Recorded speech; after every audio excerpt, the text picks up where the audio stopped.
बीवी अगर नाराज है तो ये सोचकर खुद ही राजी हो जाएगी तो आप गलती पे हैं। राजी तो हो जाएगी लेकिन आपके मनाने से जो मोहब्बत उसके दिल में जगह बनाती है वो अज़दवाजी रिश्ते को मजबूत बनाने के लिए काफ़ी है। एक दूसरे की हिम्मत अफजाई करना, एक दूसरे के नाज नखरे उठाना, एक दूसरे से प्यार करना मियाँ बीवी के रिश्ते को मजबूत करता है। मियाँ बीवी का रिश्ता मुकाबले का नहीं, मोहब्बत का रिश्ता है। अगर ये दोनों आपस में मुकाबला करने लगे तो दुनिया का मुकाबला खाक करेंगे। मियाँ बीवी में लड़ाई घर की तबाही, मियाँ बीवी में मोहब्बत घर पे अल्लाह की रहमत। 3 लफ्ज याद रखें, तवज्जो, इज्जत, प्यार। बस आपका घर जन्नत का नमूना बन सकता है। शौहर थका हारा जब घर आए तो उसे ऐसा माहौल दें गलती से उसे ये ना कहना पड़े इससे अच्छा तो मैं बाहर था। ऐसे साथी और शौहर बन के दिखाओ कि कल जब अपनी बेटी के अच्छे नसीब की दुआ मांगो तो शर्म ना आए।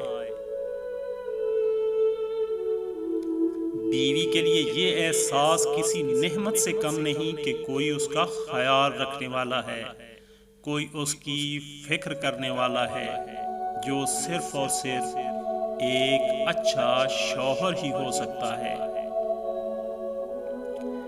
नेक सीरत बीवी अपने शौहर को दुनिया का सबसे अच्छा और खूबसूरत मर्द मानती है। शौहर का थोड़ा एहसास करना बीवी के सारे गम हल्के कर देता है। शौहर के लिए बीवी से बढ़कर और बीवी के लिए शौहर से बढ़कर कोई दोस्त नहीं हो सकता। अगर आपस में मशवरा करके जिंदगी के फैसले मिलके किए जाएं तो जिंदगी पुरसकून हो जाएगी।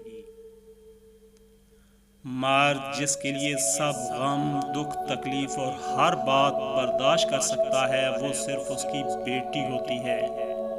बस ये भी सोच लें जो आपके घर है वो भी किसी की बेटी है। शौहर जिस दिन बीवी के साथ सोने के साथ साथ जागना सीख जाएगा उस दिन बीवी की कदर का एहसास होगा। आपकी बीवी भी किसी की लाडली बहन बेटी है। आपस की गलतियों को ऐसे ही नादान समझ के माफ कर दिया करें जैसे आप चाहते हैं आपकी बहन बेटी की गलती उसका शौहर दरगुजर कर दिया करे। खुश नसीब होती है वो औरत जो मर्द की चाहतों की अकेली वारिस हो। जहाँ सवाल के बदले सवाल होता है वहाँ मोहब्बतों का ज़वाल होता है। किसी को अपना बनाना हुनर ही सही, किसी का बन के रहना कमाल होता है। दोस्तों वीडियो अच्छी लगे तो प्लीज़ वीडियो को लाइक और शेयर ज़रूर कीजिएगा। मज़ीद अच्छी वीडियोज़ के लिए चैनल को सब्सक्राइब करना मत भूलिएगा।